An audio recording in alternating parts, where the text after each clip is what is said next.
Hey, B-Siders. Welcome to another episode of Bravo for the B-Side. This is Jim, And this is Danny. and we have another movie to talk about, of course. That's why we're here. What? It's an interesting one. Yep. We'll have some things, a lot of Thoughts. things, Lots of thoughts. lots of thoughts. Mhm. Yeah. Let's see what's going on in the world.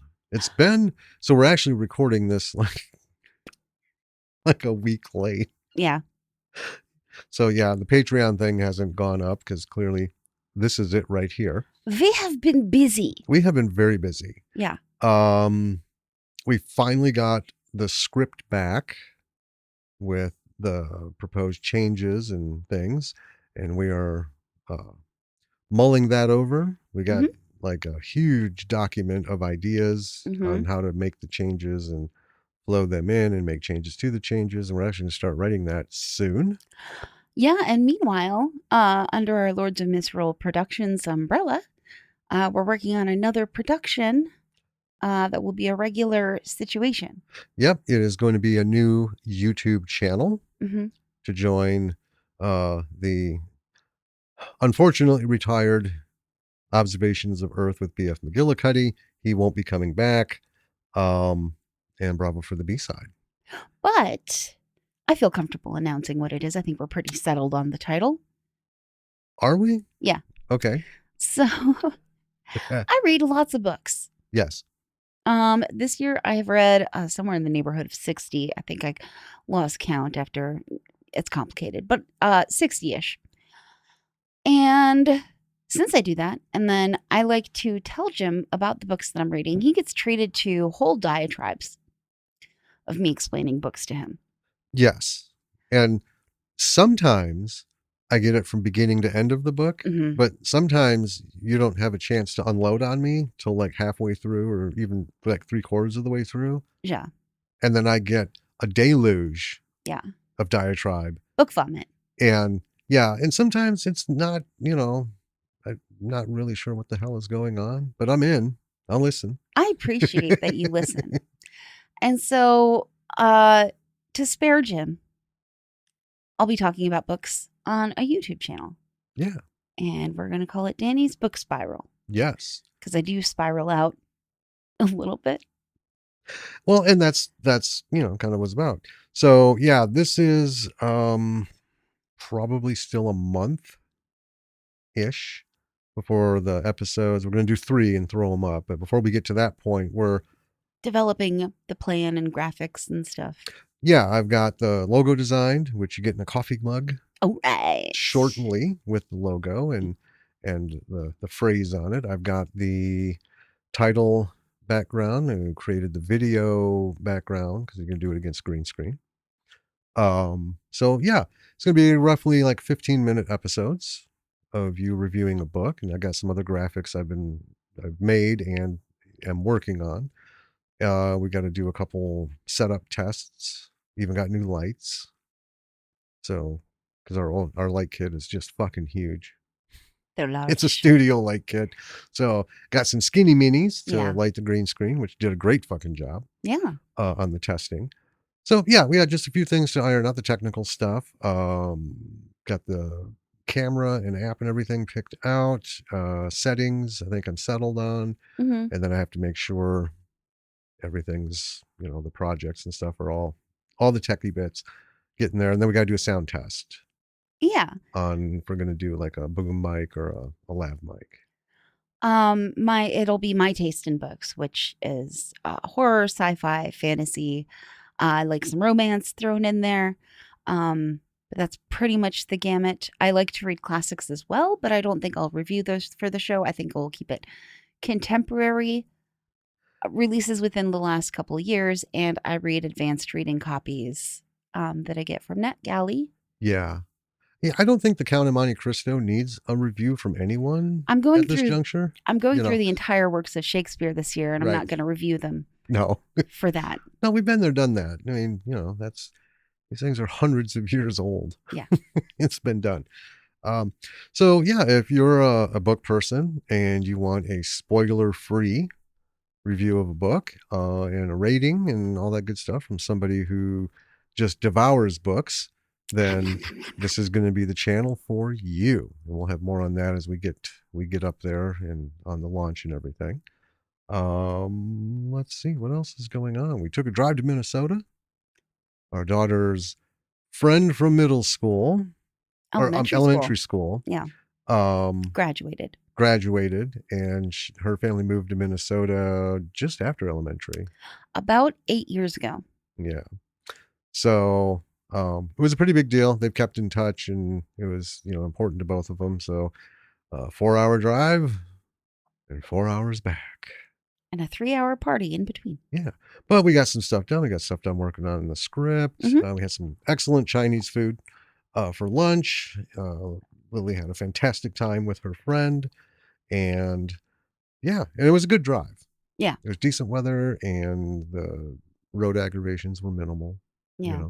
And we just talked about stuff. Talked about the podcast. Talked about the Danny's book Spiral. Mm-hmm. The speaking of upcoming projects, the second podcast is kind of Fizzled. shelved a little bit. Yeah. Well, we logistically, our idea has been difficult. yeah, but to be fair, we haven't put much time into noodling it. We've been doing this. We've been doing the script writing. We've been doing the script consulting, and we've been just doing stuff. And then there's just life stuff, and then the beautiful bouquet of shit that comes with living in the middle of fucking nowhere. Hassles. Yeah. Just lots of hassles. But did I mention this last time? I don't remember. Mention what? New internet. You did. I did. Yeah. Okay. Well, fuck. I was all excited to go on about it again. That's okay. All right. So. Yeah. What else is going on in like the real news?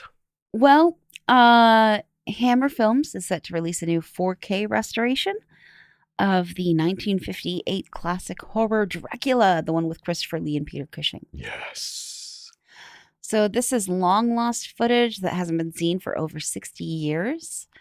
So it's been restored, including more than 3 minutes of footage that was believed to be lost and has only ever been seen by attendees at the film's original Japanese theatrical release in 1958. Yeah. And that's exciting because we were just talking about that. 3 minutes is a lot of movie. A lot of movie. A lot of stuff could go in there. So I'm hopeful. And these movies are short. It's not like a J.J. Abrams movie that went on for 3 hours and they added 2 minutes of footage. This is an old movie. Yeah. Well, like I said, I'm excited because 3 minutes can be a big chunk of that movie. It can be a whole different scenes. It can be pieces of scenes, whatnot, so on and so forth. So that's exciting. And I love that these old films are getting some attention. Oh, yeah. Because we had talked about Peter Cushing and Christopher Lee. These guys, they are the vampire Van Helsing duo. Horror icons, yeah. Of the century. They made so many fucking vampire movies together and just crazy. And other things too. I want to talk about something. I read an article in the Hollywood Reporter. The title caught me. The title was "The Indies Are Dying. Long Live the Indies." So naturally, I wanted to take a look. And basically, to sum it up, it's talking about how the pay one window is gone. Pre-sale market has dried up, and deal making at like the film festival. Pretty much all film festivals. They just mentioned Cannes because it was happening during the article. Deal making is kind of at a standstill. But I'm thinking, oh, is this going to be one of those sour dump shit things? Like everyone give it up? But no. The reporter was making the point. The audience for independent film hasn't fucking gone anywhere. Right. This is part of the machine bullshit that we've talked about. The machine that indie is trying to systematically destroy in favor of something better. And the audience is now just waiting to be reached in new ways. So there's a lot of talking in the indie industry about using groups in places like WhatsApp to reach audiences. So marketing, Weird. right? Well, I mean, um, it the article nails the dilemma that indie film is facing with more and more obstacles getting movies out into the world. And we know talking to Hilton, and we know certainly talking to David Ryan Keith and Kyle Hester, especially the headaches Yeah. and even social media shit, right, is a problem. Yeah. It's a problem getting seen. It's a problem getting out there. Everything has been stacked in such a way that uh, it is 100% against the filmmakers, Right. right? The distributors aren't here for your fucking movie. They're here to take whatever piece of shit you got in a baggie that they can hang on a fence and charge everyone $1 to look at, Hmm. right? They don't fucking care. They just don't. A lot of them have control that they exercise that, they can edit and do things to movies, and they've destroyed whole movies in certain countries because Right. it's, um, it gave me a lot of hope, and that's what this is all about. This is for indie filmmakers. This is for people who do B movies. So folks who are not going to get A-list multi-million dollar contracts for directing, they might be lucky enough to, hold a SAG card, Hmm. or Directors Guild card, and they're going to get paid accordingly, right? Yeah. I mean, that's like Yeah. a huge step in indie film, but in B movies, that should always be that way Yeah. because they're working within the system. So it's funny because we talk about how the Hollywood system is fucked up, but the indie film system is just as fucked up. It's just like 15 paces behind, Yeah. right? Because it's just not as big. It takes a little bit for things to fester. So the bottom line there is if you reach out through the web, go find Hollywood Reporter's website, find Indies Are Dying, Long Live the Indies, give it a good read. The bottom line, in a few words, is just keep making your shit. Don't stop, right? New obstacles will have new solutions at some point. And every new solution to an obstacle is getting us one step closer to getting away from these strangulation systems that keep the creators from doing their thing, Humans are nothing if not incredibly adaptable. right? So we'll figure it out. We'll get there. Yeah. Let's see what else we got. Kelly Curtis, the sister of Jamie Lee Curtis, passed away. Yes. I mean, it's Sad. sad. Uh, Marsha Lucas, the ex-wife of George Lucas, passed away, and we actually talked about her recently. What? Did you not put your stuff on Do Not Disturb? I did not, I said it out and you loud. you edited the list. So you know what? I don't care. Dings are dings, whatever. Too many buttons, too many things. Um, Anyway, we were talking about Marsha Lucas on how the importance of editing in the last episode. Right. Editing is super important, and Marsha Lucas is the one who proved that above and beyond all others. Hmm. Took something that was decidedly a clusterfuck of mess, disorganization, lack of pacing, everything. Star Wars was a bona fide turd, and it was judged so by all of Lucas's friends who were directors who have become the Illuminati of directors, right? Yeah. You know, um, she got that fucking machine out, ran that film through it, cut tape, cut tape, cut tape, and then we ended up getting Star Wars. All right. So, it's a shame because she is a huge, huge contributor to the art of editing, the importance of it. But I also know there's hundreds of other women who have done some masterful editing work in films, and names have not come out. So Oh, absolutely. maybe we should do that for end of year. It's an idea, our retrospective. Editors? Let's talk about, well, just women in general. I mean, we did Elise Guy, you're Mhm. right. But, let's talk about folks who have worked in the background. Women who have done the editing, have fucking done directing, directors of photography and stuff who've really like nailed some shit, There's so many women hidden in history. but nobody, mentions them. I think editors would be good because I'll be fair about it. I don't really ever think about editors in the credits. Not really. Those aren't the names that stick. And it's a shit move on all of us, really. Unless you're an editor, you're going to be, well, that's your fan crowd, or those are your idols, right? Yeah. Your teachers. Not being an editor, I don't pay attention to that. So, yeah, maybe we'll give them some due.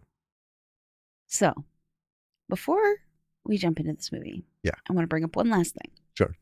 which is that there was a runner-up for this episode's film. Yes. And the reason we didn't cover it was because it seemed almost impossible. But that film, I just want to mention it because honorable mention goes, and I do encourage people to go find this movie. I believe it's on Prime. Yeah. Mm-hmm. It is called Hundreds of Beavers.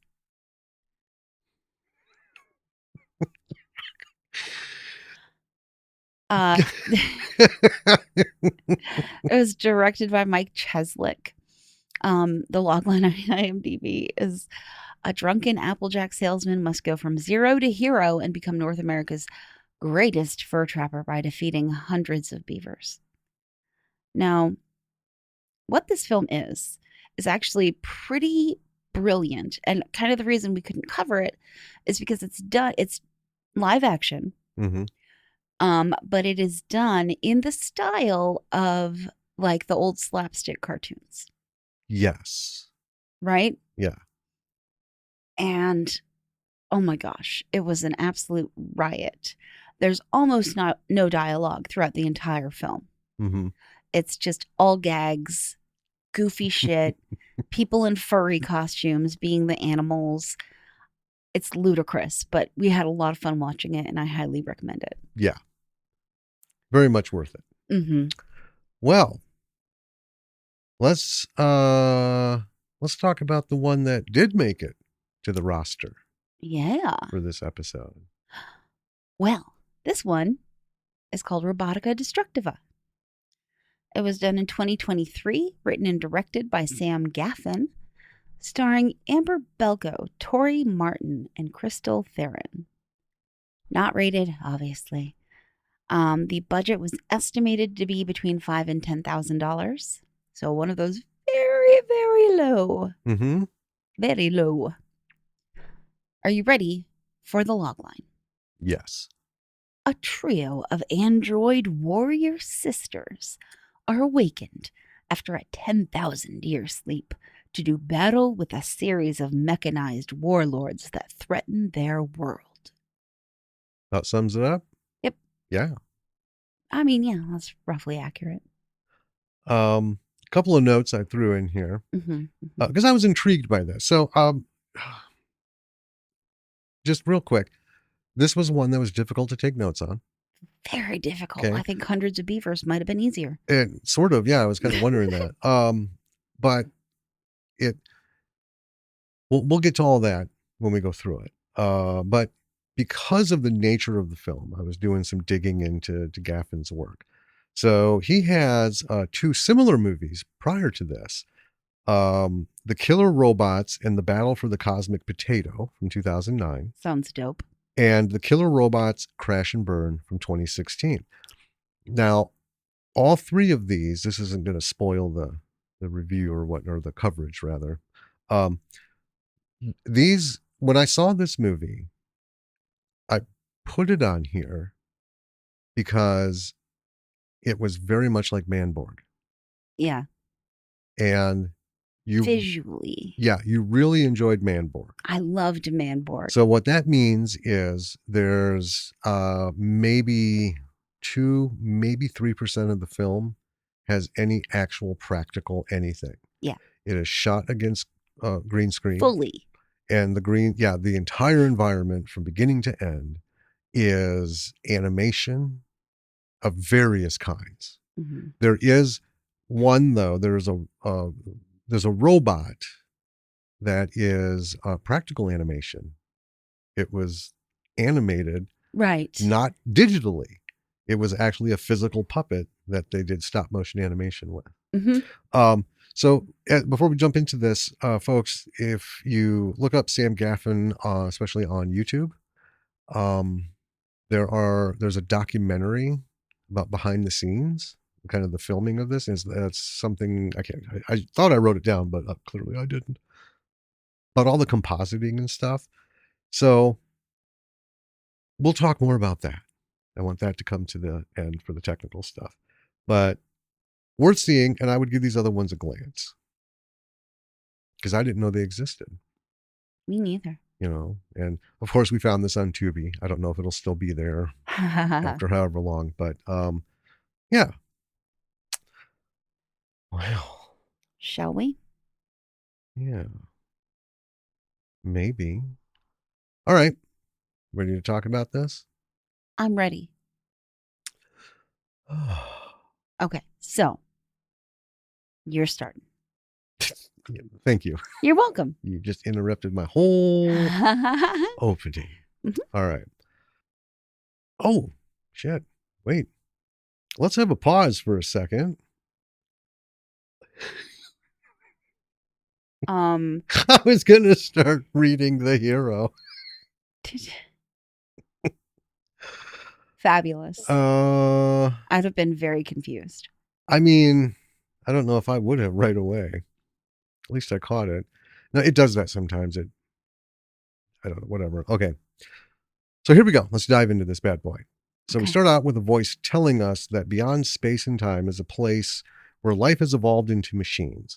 It's a little bit more detailed than that. Then we get some credits. And I just noted with some actually amazing retro synth music. Oh, sure. Yeah, the music is fun. Yeah, you loved Manborg. I wanted to walk out of the room like almost the whole time through. I was having such a fun time. I know. But this, I was like, oh, hey, I kind of like this. And some wonderful like retro opening graphics. So right away, a little bit of fun. So then we're coming up on a planet. It's pretty barren.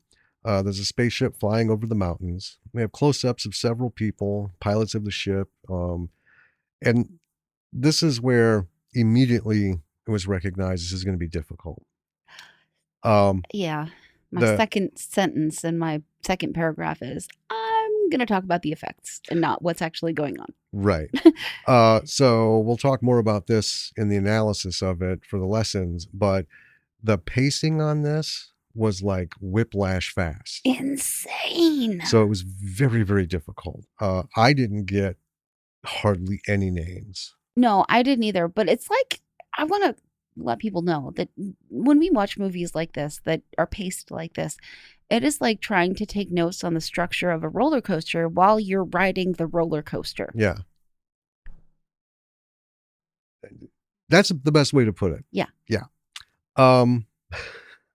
Okay. So yeah, I'm a few sentences in and already. So we got those close-ups, and then we have like another ship, and I think it's chasing the first one. So now the first ship is attacking two robots talking about energy shields, and then a pod comes into the chamber and three guys come out. They start smacking shit around. They steal something and then take off back to their ship. And then they're off into space. And I just noted, I don't know where the other ship is that they showed at this point. So the first ship docks on a bigger ship. Whatever they took, one of the dudes in the hangar asks if it's a karaoke machine. I refer to it as karaoke machine almost all the way through from this point. Okay. Then we cut to another place, and we got robots talking about activating the Destructivas to help get, and I wrote the Aqualong. Aqualong. Right. I guess that's the karaoke machine. So they activate the Destructivas. They're three sisters. We cut into the mind of one of them, and I guess it's like whatever sleep or whatever the thing is. It's something about the doors of enlightenment. She's standing before these giant doors and has to make a choice. So she chooses chaos as her option. And then we have the sisters are attacking the people that woke them up. And this all happens within seconds. No matter how, and I wrote, no matter how long you're in the freeze, when you wake up, you should not be attacking your own people. And just to be on the safe side, don't attack the people who just woke you up. Give it a minute. sorts the situation out. Meh. Yeah, okay. Anyway, the robots explain the situation to them. And I mean, they're all robots effectively. That's like the whole gist. But when I mention robots, these are non-humanoid, non-android type machines Okay. because they've got many, many kinds. Everyone's a robot in this movie. Yes, yes. But these are ones that are either animated or one of them might be the stop motion physical one. I make no distinction. But they have no human faces, Sure. right? So the Destructivas take the task to chase down the Aqualong, and their ship heads off and goes like a Stargate off to somewhere. And we cut to two dudes. Real quick, Okay, before you fly away. sure. They do say the year in that little sequence. Oh, missed that. Do you want to know what the year is? Give me the year. 8675309. I thought I heard something that mentioned. I didn't know it was the year, but That's the year. yeah. 8675309. That's fine. I remember now. I was going to make a comment of, oh, Yeah. There's a lot of little things that didn't make A it lot to of my little notes. jokes. Yeah, that were fun. So now we cut to two dudes listening to a Mayday transmission. These are they're two of the same dudes that stole the karaoke machine, and they're walking about finding time crystals and using them with their hyperdrive to make a time machine. That's the goal. There's a whole thing. Can't get into it. Then the Destructivas show up. They warn the dudes, give over the goods. Dudes don't listen, so the sisters go down to their ship. As they do, their ship gets blown up, which I thought was an interesting twist there. But they don't seem to care. They're just like, we'll just take this ship. Yeah, I like the confidence. On the ship, they find the item, and our dudes are basically useless. I mean, these three female androids just run roughshod over these guys. I mean, like, wow. Yep. These are the kinds of dudes who are tough in video games. And that's it. So the dudes get shoved into an escape pod. One of the dudes asks to go with the sisters, saying the other dudes are cramping his style. The other dude's like, oh, what the fuck, man? But the Destructivas refuse. The escape pod is sent away. And then to the vessel that had the distress call. It's all beat up. The Destructivas hear the message, but have some questions about it. Like, why would you broadcast that you have no weapons? And they're pretty legitimate questions, Right? One of them thinks it's some kind of a trick. And then to a ship with robots. And I guess they're cops or law enforcement. They spot the stolen pirate ship. That's the one the Destructivas stole. I kind of assumed it was, some sort of nefarious vessel, but it's a full-on pirate ship. So they spot it coming, and they're talking about how happy they are that their plan had worked. So my notes are slightly different. So I'm trying to start where you ended off. So yeah, that ship was definitely a trap. And then there's the three ladies who I call the angels, like Charlie's Angels. Sure. One of them is an axe lady. One of them is a pitchfork lady. And one has like an arm spear, an arm harpoon. Yeah, it's a whole thing she wears on her arm. Big giant harpoon. Yeah. So they fight this robot called the Peacekeeper. And then she kicks their butts for a while. And then they're in some trial. They're being judged. And it's the very classic, like 3 high podiums with judges behind them. Yes. So they're sentenced to hard labor.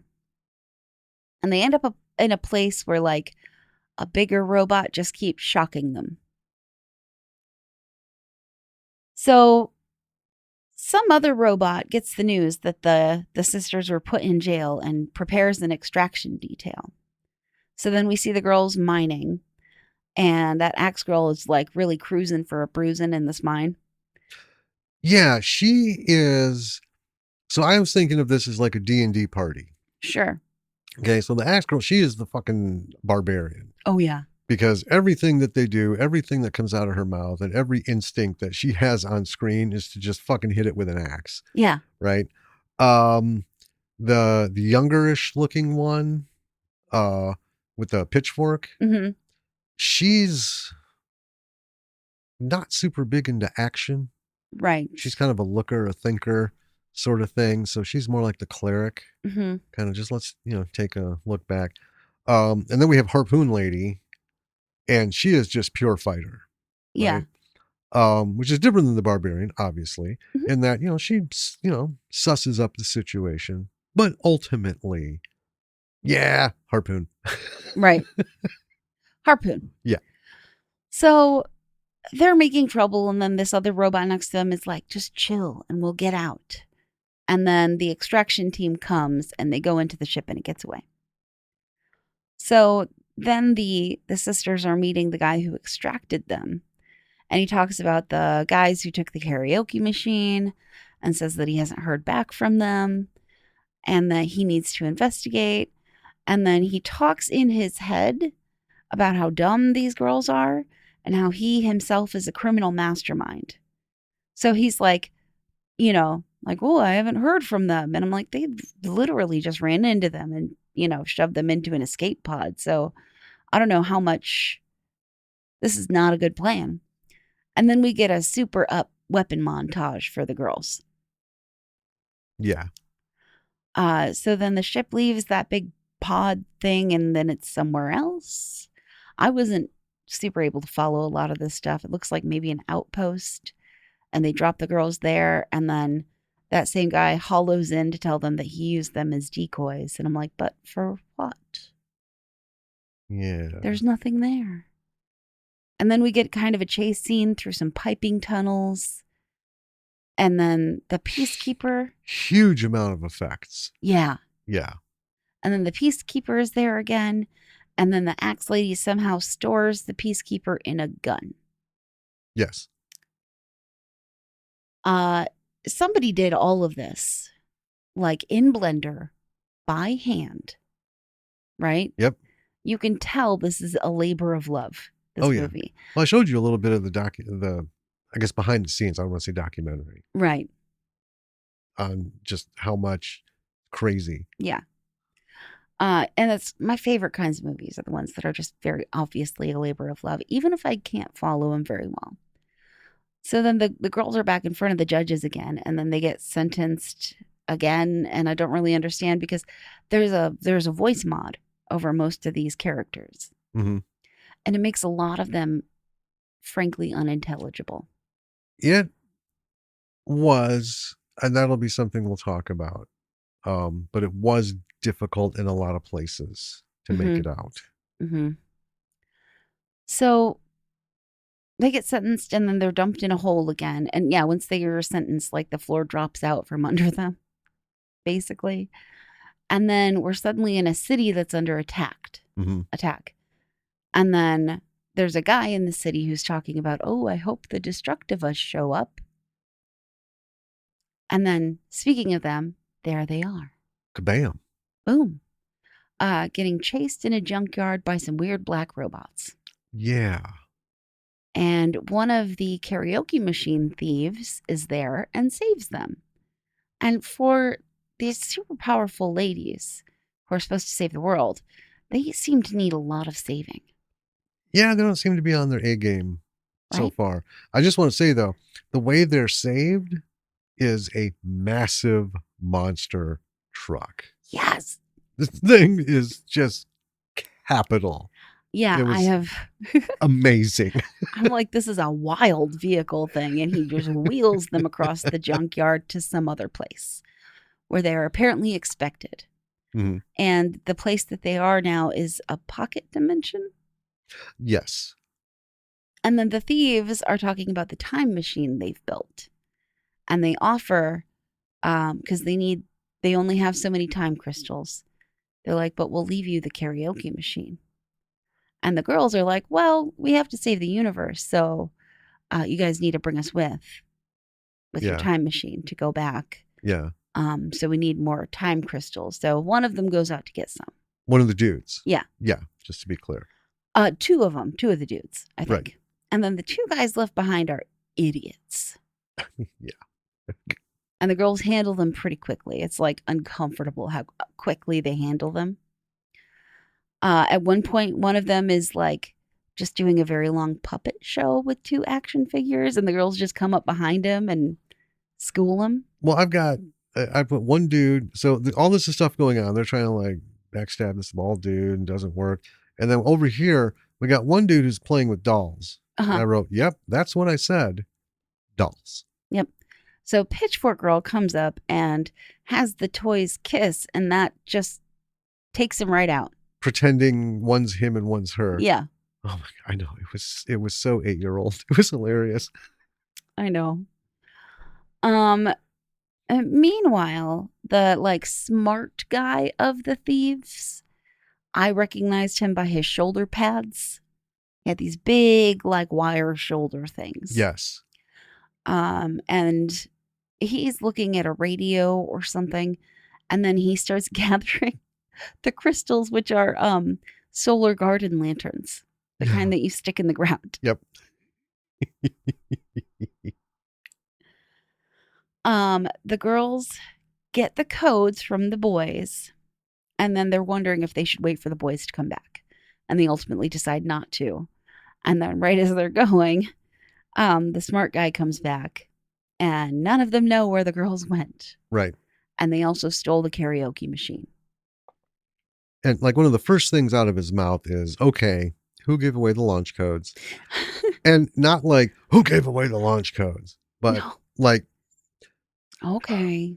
We've all had those people in the group where when you say something like this about them, it's not even disappointment. It's just the tone of it was inevitable, the acknowledgement of the inevitability of this thing happening. Like,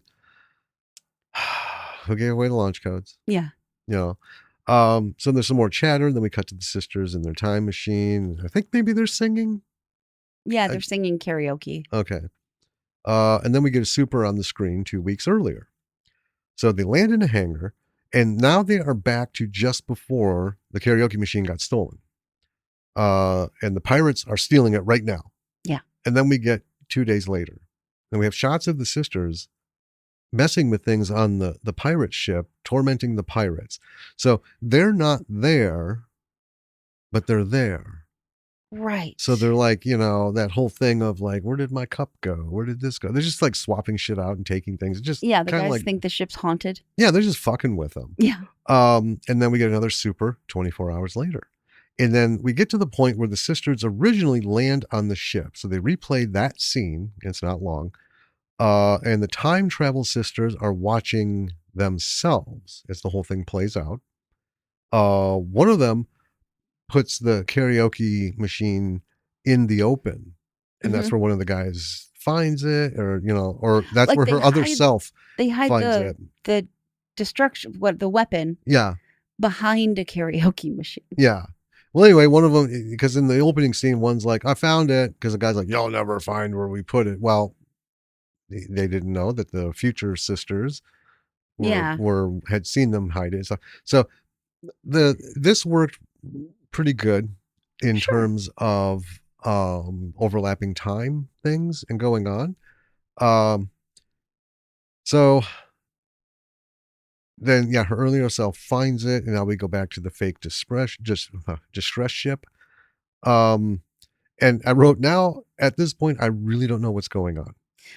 So we have a ship landing on an asteroid or a space rock. We have one group of sisters get off of the ship, like we just saw, as the other set watches. Says they should do something to help their earlier selves. And then there's like this stuff happening. And then we get the peacekeeper sucked into a gun at this final confrontation. The sisters run off. And then a later sister comes and takes the gun that has the peacekeeper in it. Right. And I just wrote, you look down for one fucking second in this film and I you know. just get completely lost. Some dudes are talking to someone on a screen. Yeah. And then we get a super current timeline, the present. Okay, so now a giant ship that looks like a sea turtle. And I'm not like, oh, that cloud looks like this. It is a giant sea turtle shaped ship. It's a space turtle with a city on its back. Is it? Yeah. The whole thing looked Android to me, or mechanical. Might have Anyway, been. so in this ship is the video call guy we saw earlier in one of the many video calls that they make. There's some talking. The karaoke machine is activated. It plays music. The sisters take off from somewhere as video call guy destroys the other dude. And then we cut back to the planet. It's under attack. The sisters show up. At some point, they release the peacekeeper. She threatens some robots, beats their asses. And now we have different people. Just lots of fighting now. Mm-hmm. And then someone announces that they have the karaoke machine. Run for your lives. The ships around the planet leave. Suddenly the pirates appear. Something about going back 10,000 years. Then another dude shows up, one who was blasted before, and shoots the sisters. Right. So now we're back to the gates of enlightenment. It's very confusing. This has been a long journey to get back to those gates. And then we're back to the blasted dude talking to the karaoke machine. And there's some chatter. Video call guy shows up. There are so many names that make no sense. And I say that because that was the audio issue with the vocal manipulation. Yeah. And I just put even right here, the shortcoming of this film is the voice work. We'll just put that up front and we'll talk about that. So the sisters are back. There's a confrontation, and I guess the Gate of Enlightenment thing, she chose the non-chaos version. She picked both, love and destruction. Oh, I thought it was love, the love path. No, non-chaos. She chose to pick both. Can you pick both? That seems cheating. I mean, that's the movie. Okay. I'll take your word for it. Mm-hmm. So now the sisters are saying they shouldn't fight, but talk things out. The dead dude starts the karaoke machine, guy who we thought was dead. It plays music. He looks unhappy, and then it flickers and explodes. We have some weird graphics, and then a bunch of other shit going on. So anyway, now they are back in the room, The explosion was apparently not destructive. It exploded, but things are still there. Now everyone is talking about love being the most powerful weapon in the universe. And then there's something about music. Video guy asks if he's got a heart. There's some random shots of stuff. Now pirates are on a game show. The wheel of non-fungibility. Yeah, it's like the Price is Right kind of situation. And then the credits roll. Yeah. So that is the film. In a nutshell. In a nutshell. And I want to say before we get into this, there's a lot of positive stuff to say. The movie itself, I think I got a lot of positive stuff to say. Yeah. The negative we'll talk about was the voice thing. The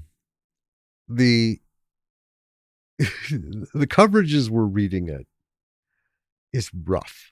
Yes. And again, I cannot emphasize enough how difficult it was to trace what was going on while trying to take notes. Right. So before we jump into this, I want to say, if you sit and watch this and you're not taking notes, you can probably glide right through this fucking film without questions. But I meant what I said. You look down for a couple of seconds to get your, do your notes, and you look up, and a whole world of shit has happened, and you have no tether to it, right? I know. A lot of times we look down, we look up, unless it was like a super quick thing, you can kind of surmise where we're coming from the last time you looked at the screen, because it's only Right. been 5 seconds, right? So you can kind of mentally fill in Not that with gap. this one. I look down and I look up and I'm like, oh, now we're somewhere else and there's other people. Yeah, you could have stopped this movie, started a different one, right? And I would not have noticed right away, because I would be like, where are we now? Yeah. And I'd be watching to see, okay, gotta get back on track, right? Oh, Ultimately would have figured it out, because I'm just not that, fucking stupid. But this was a brutal pace. oh my And gosh. we'll get into that. So, shall we Dive in. get to the lessons? Yeah. Alrighty. Well, I know you have some thoughts and you focus mostly on the effects and stuff. So I will let you begin. Okay. Okay. So this whole movie is a mix of practical and CGI. The practical is the costuming, most of the costuming, Mm-hmm. which is fan fucking tastic. These costumes, imagine Warhammer, Yeah. right? Imagine like super into it cosplay people bringing mech suits, Yeah. these giant clunky things. Made out of foam, Yeah. And right? it's anime inspired to me, It is. because it is the ridiculously large anime armor. Oh my gosh. These weapons are I love it. stupidly huge. The 8-inch tall pauldrons. Yeah. And I mean, it's all made of plastic and and foam. and Thermoplastic. yeah, and paint, Mm-hmm. painted. Watching that behind the scenes thing when they're walking around, you hear I know. it's kind of cool. But yeah, top notch for that. Fantastic in the practical arena. Yeah. Um, yeah, especially the 3 Destructiva robots. Mm-hmm. They're all done well. There's this sounds very sexist, but there's like the perfect mix of kind of slutty hot, but also looking like a robot, Sure. right? I get it. Which is a hard line to walk. I mean, it is, Mm-hmm. but who who wants to watch, like, think of like Spaceballs, Right. the maid robot to the princess, which is Oh basically a gosh. female C3PO. Yeah. I don't want to fucking watch that for 90 minutes. No, no. Um, oh yeah. It was so fun. And I liked picking those things out as we were watching. Mm-hmm. And then the CGI behind them is absolutely insane. It is It all hand done it is. in Blender.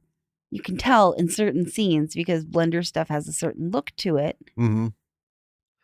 I okay, so Anton Mm-hmm.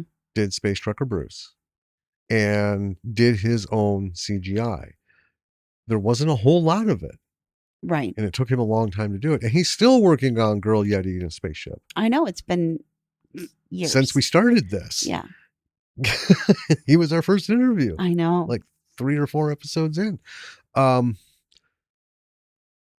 this this was not lost on me watching this movie, in the level of detail, and some of it was like campily done, but I think it fit the moment. it was also, self-aware in the camp, Yeah, right? I mean, this was not photorealistic, No. but it was really good, It was. and It was very detailed. he hit what he meant to do.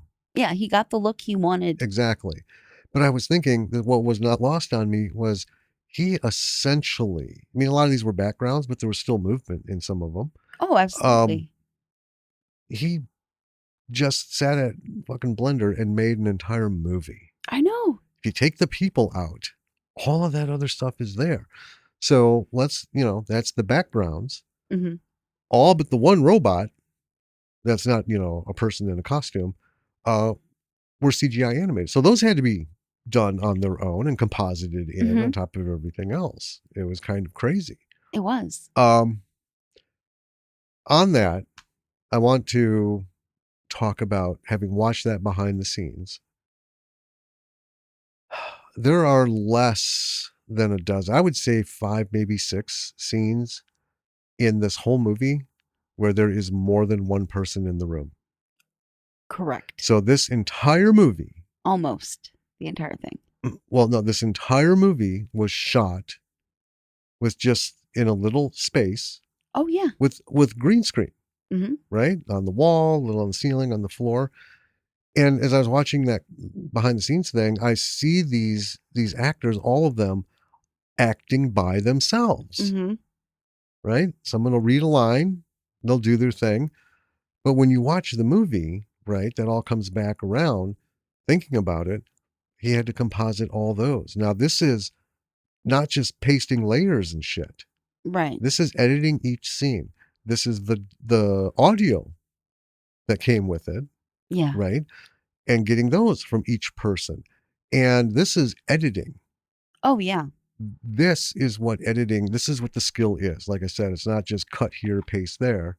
Having a drink? Mm-hmm. We didn't have a chance to have quiet coffees. The ice is noisy. Yeah. Well, we're humans. Yeah. Anyway, um, not distracted. Okay. Well, hold on.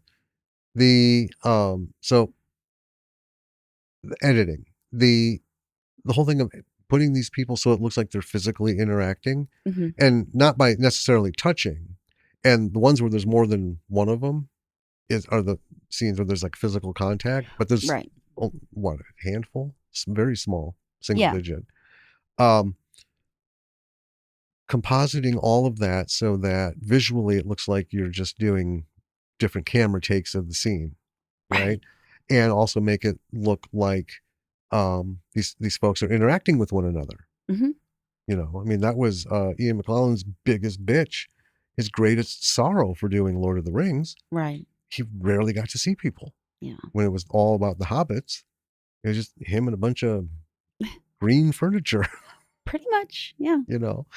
Um, I just the actors all did a fantastic job acting alone towards something.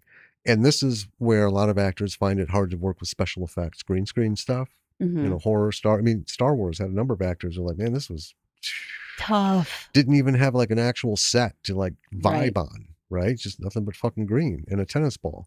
Mm-hmm. I don't know where I am. Right. I don't know what I'm talking to, you know. Um, but it was done really well. This is a movie that has a lot of positive lessons in it. I think it's worth looking at because of these little things. But then also, when all that stuff is put together, Mm-hmm. then he had to go through and do the color corrections. Now, these costumes, they're androids, so they're like silver and black, Yeah. basically, right? Well, he amped up the color and everything, and some of it's overblown, some of it's oversaturated. It's that look, which um seeing clips of the other two films that I'd mentioned at the beginning, that's his thing. Okay. This is the style. Yeah. This is the coloring that he likes. This is the, you know, over this, under that, and everything. Um, yeah, because he could have easily done this in just like black and white Yeah. for the folks, but the harpoon one has blue eyes, piercing Oh yeah. blue eyes, and purple hair. Mm-hmm. And they've got a couple other things going on, Right. right? But it all worked together really well. It did. And seeing that little thing at the end of it just made me appreciate this way more. Yeah. Um, the only thing I would say, well, a couple things. We talked about sound Yeah. or the voice Yeah, manipulation. the voice manipulation of Yeah. the characters because they're androids, and so their voices. I don't even know how to you know. Yeah. I mean, it's that tinny, tinny, slightly echoey, synthesizery voice. Right. Yeah. To make it sound electronic in origin. When I booped the mic, when I did that voice mod thing Uh-huh. with my finger, I was flubbing my lips.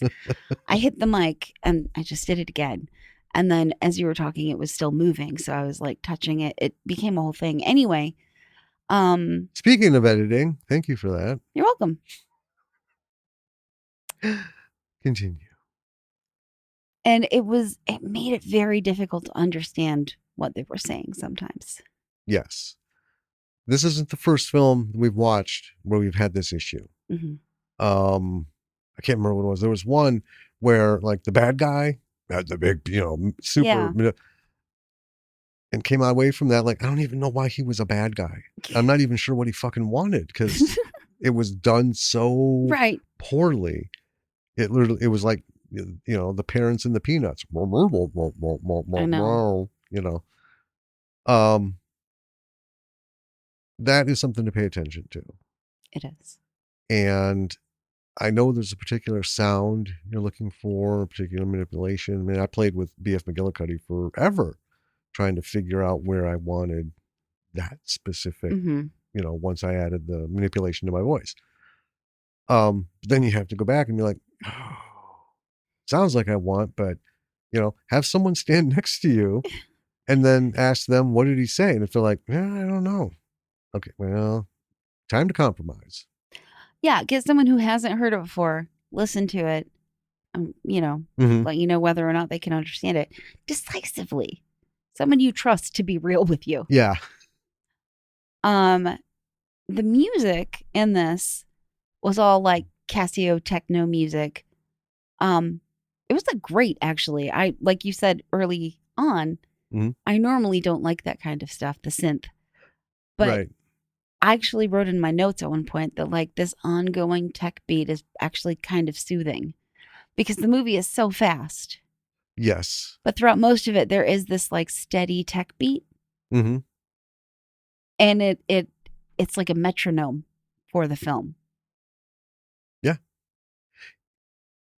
Really, the voice bit and the pacing are like my only two dings on Oh, this.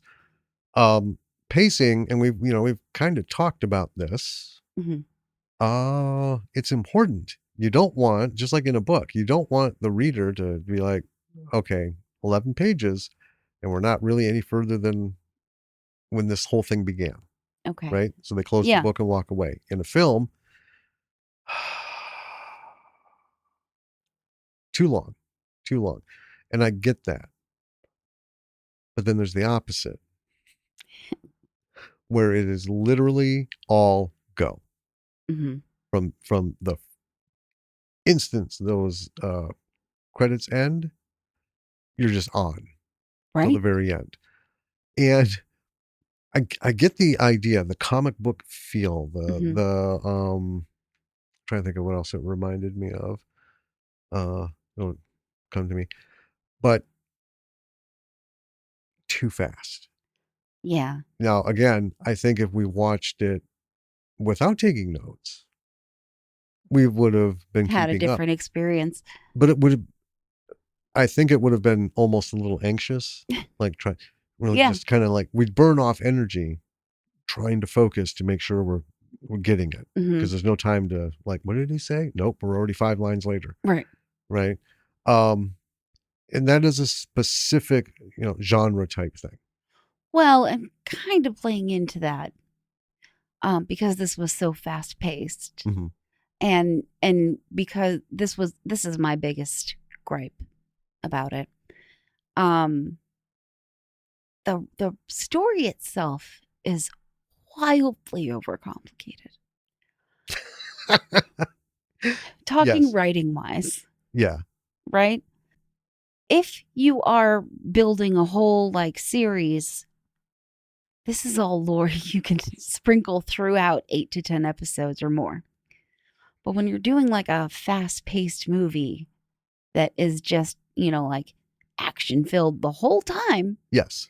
you need a much simpler storyline. Well, this ties. This is why we have pacing. Hmm. Hmm. Okay, in a very fast paced, and I'm talking like even Bourne and all this the Bourne movies, all these action movies.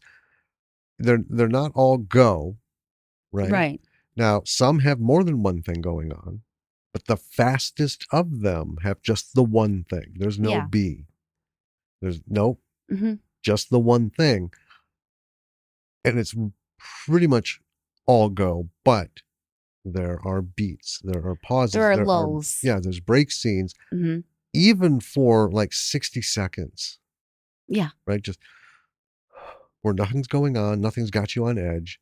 Hmm. It transitions you to the next phase. You may get a gentle lore dump in those scenes. Yeah, and that's typically where any kind of, because it's not dialogue intensive, Right. these kinds of movies. But if this were a music track, I would say it sounds great, but you need to knock it down a 16th, Right. right? Even that much would have uh, given us enough time to really soak in Right. and not just keep going from one to the next, like in a train. Tree, tree, tree, tree, tree, tree, tree, tree. What's your favorite tree? I saw just enough of it to recognize it was a tree, and that was it. Sorry. Um, with something this fast, there's no room for B, C line, D Yeah. line, you know. There's a lot of bodies in this, Hmm. and that's hard enough to keep track of. And now what body is tied to what and which, thing going on does this one have to do with it? It's a web of complication and confusion, It really is, you especially know. when your eyes are so busy. Yeah, I think he did not appreciate the visual intensity that I mean, he was, in this from the beginning, and this is the whole thing. It's your Hmm. work. You see it how you see it. Yeah. Everyone else sees it. Period. Well, and I hate to compare this to Manborg because they are completely different movies, They want right? yes, It's very just the much. style is similar. Yes. Um, while the story in Manborg was idiotic, Yeah. it was simple enough that I understood what was going on, and I appreciated that. I mean, it did have that. And that was the ding is the story wasn't bad, right? Right. Um it there was just too much of it. Yeah. And if we'd have knocked out two elements, because I think if I like going over it, there's like five different things I was trying to track, you know. Hmm. Um, even knocking it down to three would have given it a better pacing, Yeah. to me. So I think the pace could have been a little slower. We could have given a little more room to the audience to breathe, to process this whole thing that just happened and who it happened to as we're moving into the next thing that's gonna be a big moment Hmm. kind of thing. Um, yeah, that's pretty much it. Other than the voice manipulation, the dialogue levels were good. Oh yeah. So, the dialogue wasn't bad. It was just the effects on it, but it was a good volume. Hmm. No mumbly stuff. A lot of stuff, a lot of little jokes Oh yeah. that A landed lot of little jokes that sprinkled throughout that I couldn't capture in my notes, but it was funny. exactly. Yeah, this was an enjoyable watch. Hmm. So if we were doing movie reviews, I'd give it however many stars we give. Um, but I enjoyed it on the technical aspects, Hmm. especially because it is kind of a marvel. We just talked about in the beginning the new YouTube channel coming up, Hmm. and I'm working the graphics for those. They're not going to be great. This isn't what I do. I'm literally learning this every time I sit down. I want this done, so I'll look for something somewhere to at least get me started. Hmm. Like what do I even call this thing that I'm trying to do? And work my way through it. But I got a couple things done, and it is so intensive. You know, um, I doing know you. doing this stuff. For example, today Yes, you were creating a graphic. yes. It's a short graphic, a couple seconds, and you asked me to look at the first one, and I'm a very picky person, Hmm. and I feel bad. Well, it's your show. I mean, Right. yeah. Well, I feel bad, but I was like, I think it needs a little more of, yada yada yada. And you're like, okay. And then a few hours later,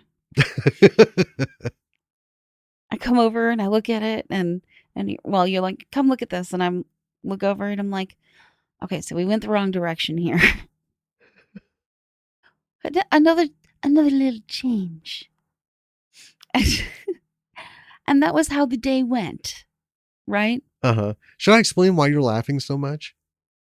Sure. So you came and saw the first one, Hmm. right? Like, and I'm trying to get an idea of, the concept, Hmm. like the base of the graphic that has to pass, or I should not be working on this anymore. I need to go, do a different one. So anyway, I showed you, and it involved like sparkles, Yeah. right? So I just it was just to show where it's at Hmm. and stuff, and just kind of like, what do you think of this layout, kind of thing. What you told me was you thought it needed more sparkles, and you kind of like went pew pew pew, and you moved your hand different By which I places of meant the. just like everywhere. Yeah. Everywhere. Well, here's the thing. Is that how it came across? Okay. So I spent those hours making firework explosions in it and next to it and and everything. Or no, first it was around it, Hmm. and you're like, hmm.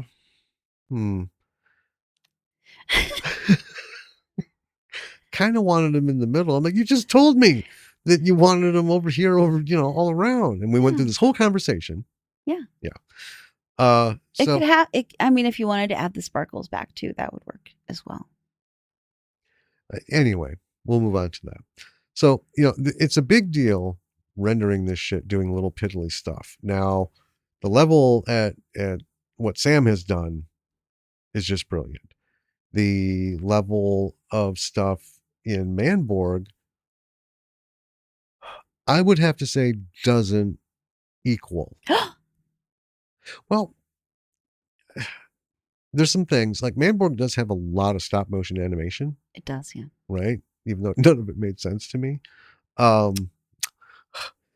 the and there was some things, but I don't know. I would put this at least one little level higher.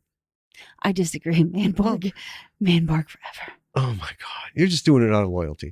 No, the costuming was extravagant in that every living person who played a part in this was decked out in this stuff, massive. And it was all different and unique, using just silver and black, Yeah. right? Including the face makeup. Hmm. Um, that to me, that just trumps Well, agree to everything else. disagree. Okay. I still Well, really enjoyed this movie, though. oh yeah. I will say this. I will say this. The background work on this was 1,000 times better than Manborg. Everything moved as it was supposed to. So when we changed angle on somebody, it wasn't them at a different angle with the same exact background, Sure. right? So we were in like pseudo 3 dimension Yeah. kind of thing. And that just, Manborg just had a lot of wildly, like, couldn't even tell what was going on. And they had the same background, but then they cut to different angles of different people in different places in the scene, but they're in the exact same spot on the background because nothing was done, you know. And that might be a style choice. I'm just saying.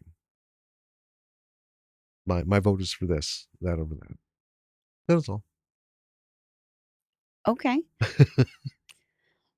Well, All right. So we have a visually entertaining movie. We have just a couple dings, and otherwise, probably more fun to watch not taking notes. oh, I bet. Um, and I would go ahead and say, folks, I think you're going to enjoy it. Yeah. Entertainment value, lesson value, Hmm. inspiration value, all of it.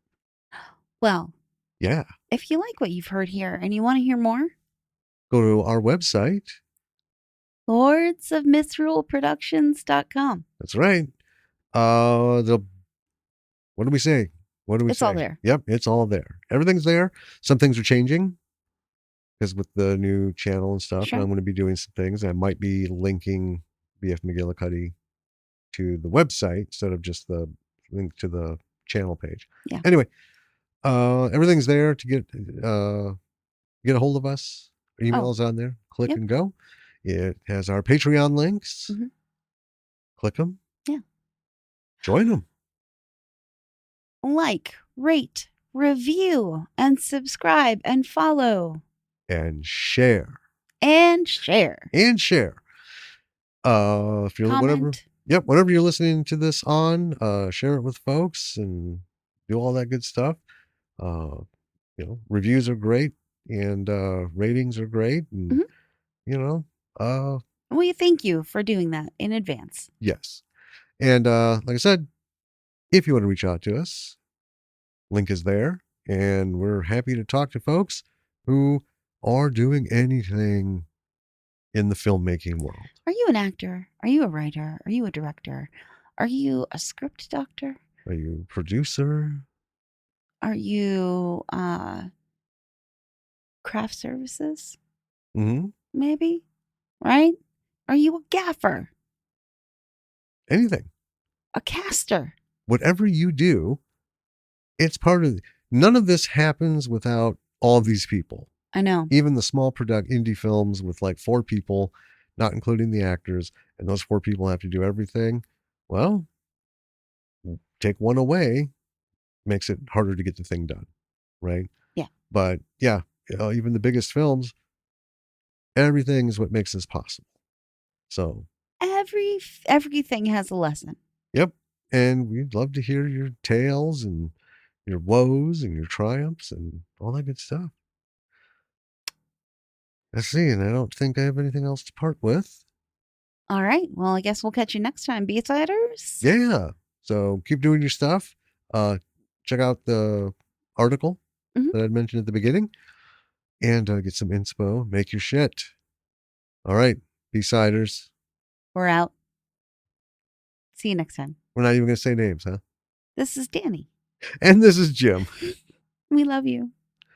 Goodbye, B-siders.